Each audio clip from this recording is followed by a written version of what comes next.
ঐ হেম অ ঐ কি কৰি আছ এ ৰ এই মোৰ যে খেংটো যে পাণ ছিঙিব লাগে বুজিছ এই কঁঠাল গছৰ চালেৰে ল'বৰ কাৰণে তাকে বনাই আছো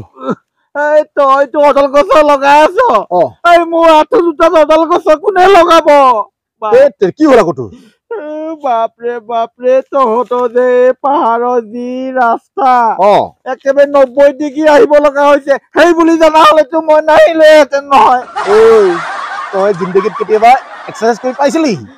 সেইকাৰণে সদায় এক্সাৰচাইজ কৰিব লাগে এই চালা এই মাংস লোভতে আহিব লগা হ'ল লোকেল মুৰ্গী মাংস লোভত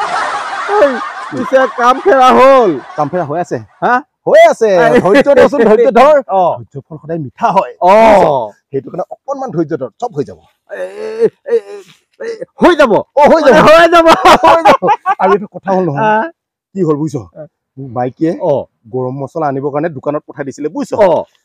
তাৰপিছত কি হ'ল দোকানীজনক মই কলো গৰম মছলা এটা দে বুলি বঢ়িয়া গৰম মছলাটো গৰম মছলা বুলি মোক দিলে কিন্তু চুই চালো গোটেই গৰম মছলা চোন ঠাণ্ডাই কি গৰম মছলা কিবা গৰম হয় নেকি আৰে কিয় গৰম নহব এইটো গৰম মছলাৰ নাম কিয় দিছে নহলে মই চুই চালো সেইটো ঠাণ্ডা হ'ল আকৌ তেৰি নামটোহে গৰম মছলা এই পাহাৰীয়া বিলাকক কি বুজাম আৰু তেতিয়াহলে তই এতিয়া কি দালি বনালি আৰে বনালো বুঝছো আমাৰ যে এই পাহাড় উৎপাদিত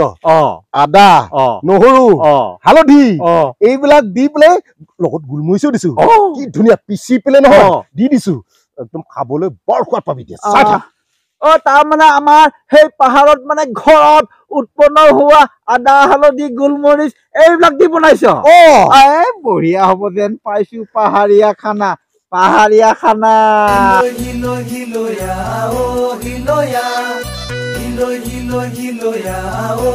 Hiloya,